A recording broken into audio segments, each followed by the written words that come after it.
President Obama visiting the Phoenix hospital that was in the middle of the Veterans Affairs scandal last year.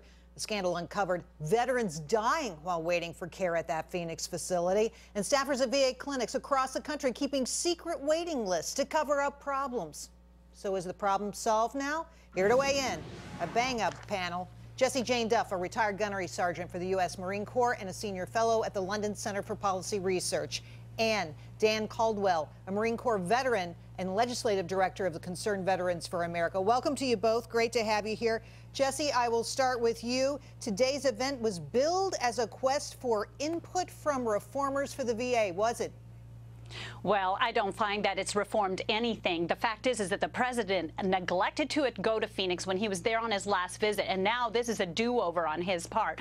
This did not get national attention with the scandals going on within the VA until those 40 veterans died. Phoenix is ground zero of all of the veterans scandals that have happened, and yet this is his first attempt to show that he is sending an olive branch over. Right now, Sharon Hillman was on paid leave and made over $90,000. She was the director of this facility until they fired her. So this has gone on for a very long period of time. There were 75 people investigated, and yet only 8 have been fired who were handling these backlogs in appointments. Well, Dan, I want to go right to that with comments directly from the president only moments ago. What he said is, the fact is, there have been a few bad apples, like the woman you just mentioned. I don't want that to detract from the fine work individuals have done within this organization. Dan, does that ring true to you?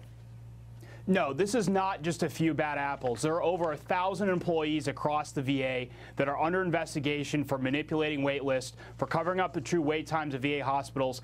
And this is 2/3 of VA hospitals are under investigation for having some type of secret wait list or appointment and manipulation. This is not just a few bad apples. This is a rotten, toxic culture across the Department of Veterans Affairs. Now, there are good employees. We would not know about this were it not for brave whistleblowers. But the fact of the matter is that this is not just a few isolated cases. Well, this is system-wide. We are going to have one of those whistleblowers on in just moments. But in the meantime, Jessie, I just want to remind people what's at stake here, what's happened.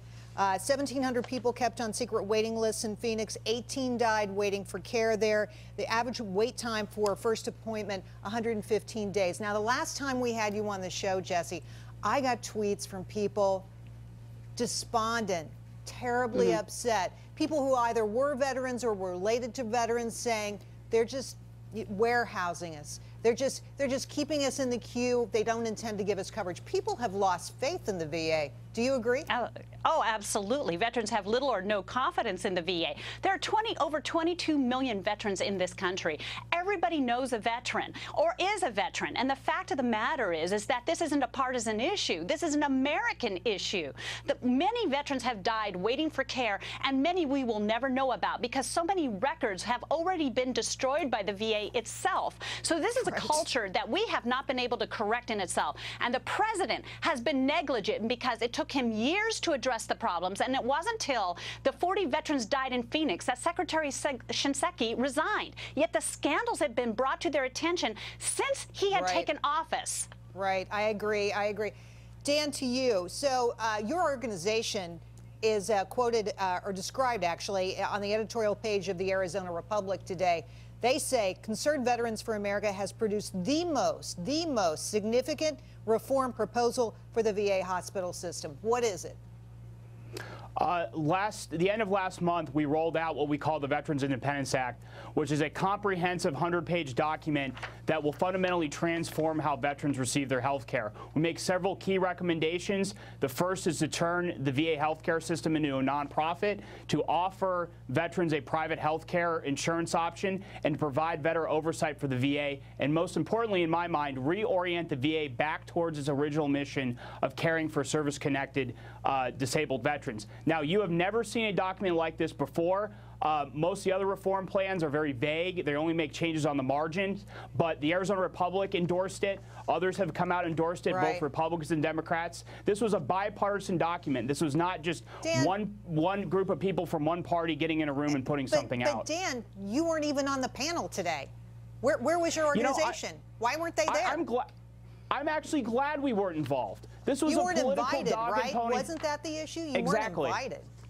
Yes, I am glad we weren't invited because, quite frankly, it would have been a waste of our time. This was a dog and pony show. This was something they did for the cameras to show the president and the secretary are actually making a real effort to reform and fix the VA. But they're not. They proposed this new commission, or excuse me, this new advisory committee. That's the last thing the VA needs, is another committee, another layer of bureaucracy. It's completely worthless. Jessie, to you, there's something that's been recommended called a choice card.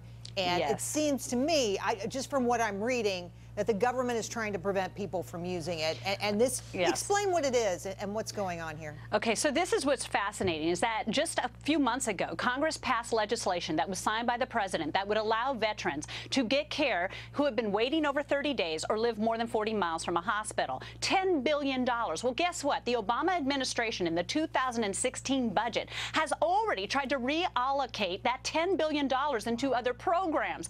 $10 billion that they don't want to even allow these veterans to get care. They make it very difficult. The paperwork is extensive, and many veterans have even had derogatory information on their credit reports by the VA because they haven't failed. I'm sorry, the VA has not paid the bills, and it's gone on their credit report. So we've got a problem here when veterans don't even have a choice to what care they can get and are left waiting in limbo by the Veterans Administration. It's appalling. And it's astonishing. 22 million vets, a quarter of them use VA facilities, and 22 a day are committing suicide. Yes. It's astonishing. Jessie and Dan, thank you so much. Thank you, Jerry. Thank you for having me.